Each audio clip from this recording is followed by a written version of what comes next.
হঠাৎ করে বিয়েটা হয়ে গেল। আজকে যে আমার বিয়ে সেটা আমি আজকে সকালবেলাও ভাবিনি। কি থেকে কি হয়ে গেল নিজেও জানি না। সবচেয়ে অদ্ভুত ব্যাপারটা হলো যার সাথে আমার বিয়ে হচ্ছে সে আর কেউ নয়, আমার ভাবি। হ্যাঁ, আমার আপন বড় ভাইয়ের বউ, যাকে আমি আজকে সকালবেলা তাকে আমি ভাবি ডেকেছি।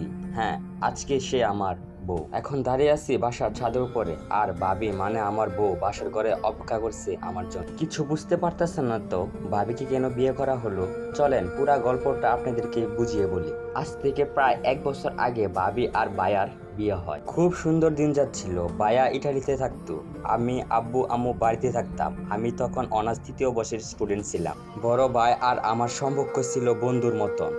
দুজনকে খুব ভালোবাসতাম। বাবার একটা দোকান ছিল।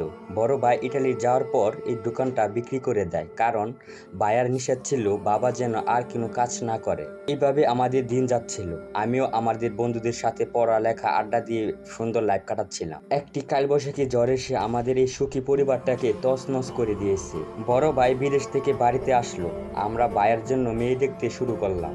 বড় ভাই বিয়ের জন্য মোটেও প্রস্তুত ছিল না, তবু আব্বু আমলে জোরাজুরিতে বায়া এক পর্যায়ে রাজি হয়ে যায়।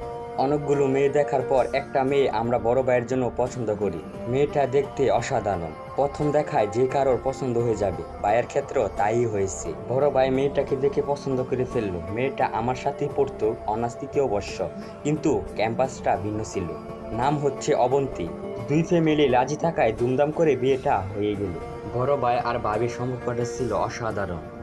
দুজনকে অল্প দিনের ভিতরে ভালোবেসে ফেললো, সেটা ওনাদের ভাব ভঙ্গি দেখে বোঝা যাচ্ছে। বিয়ের পর বড় ভাই ভাবিকে নিয়ে অনেক ঘোরাফেরা করলো। আমিও ভাবির সাথে অনেক মশকরা করতাম। ভাবি সব সাধারণভাবে নিত।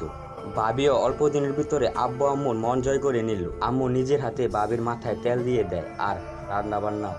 আব্বু আর আম্মু ভাবিকে কখনো নিজের ছেলের বউ হিসেবে দেখেনি, দেখেছে নিজের মেয়ের মতন করে। ভাবি আব্বু আম্মুকে নিজের মায়ের মতন করে যত্ন করত, সব কাজের মধ্যে সাহায্য করত। ভাবি আমাদের বাসার আসার পর থেকে বাসাটা যেন অন্যরকম সুন্দর হয়ে গেল।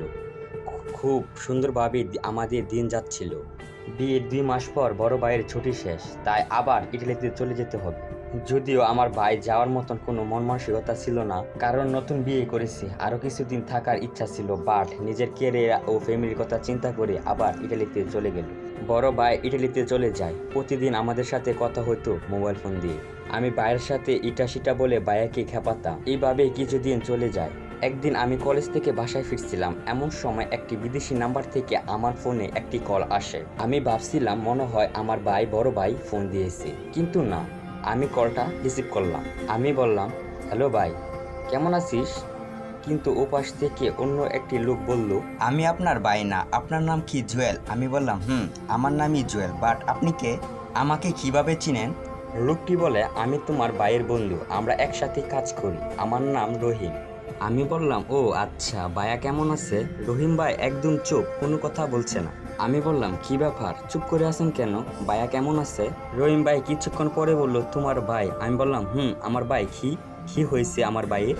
রহিম ভাই কিছুক্ষণ পরে বলল, জুয়েল, তোমার ভাই আর এই পৃথিবীতে বেঁচে নেই। কথাটা শোনার সাথে সাথে আমার পায়ের নিচে থেকে মাটি সরে যেতে লাগলো। আমি নিজেকে সামলাতে না পেরে মাটিতে বসে পড়ি। চোখ দুটি লাল হয়ে আসলো। আমি বললাম, কি বলছেন? এটা হতে পারে না, আমি তো সকালবেলাও ভাইয়ের সাথে কথা বলছি। রহিম ভাই বলল, ঠিকই বলছো, কিছুক্ষণ আগে তোমার ভাই কাজে যাচ্ছিল। প্রতিদিন আমি আর তোমার ভাই একসাথে কাজে যেতাম, কিন্তু আজকে আমার শিফট ছিল সকালবেলা আর তোমার ভাইয়ের ছিল রাতে। একটু আগে বাস ওল্ডে তোমার ভাই সহ কোম্পানি 13 জন লোক মারা যায়।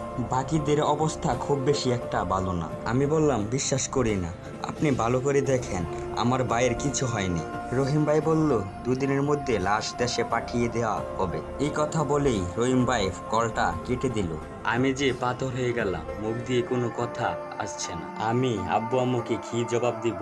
কিভাবে বুঝাবো ভাবিকে? মাত্র 2 মাস হলো, এতেই ভাবি বিধবা হয়ে গেছে। ভাবির কি অবস্থা হবে সেটা শুনি।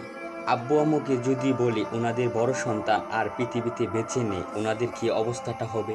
না, আমি আর কিছু ভাবতে পারছি না, মাথাটা ঘুরছে। তাড়াতাড়ি করে বাসায় যাই। একটা রিক্সা নিয়ে তাড়াতাড়ি বাসায় চলে গেলাম। বাসায় গিয়ে কলিং বেল চাপ দিলাম, দরজা খুলে দেয়। হ্যালো এভরিওয়ান, কেমন আছেন সবাই? আশা করি সবাই ভালো আছেন। পার্ট 1 এখানেই শেষ হয়, খুব শীঘ্রই পার্ট 2 আসছে।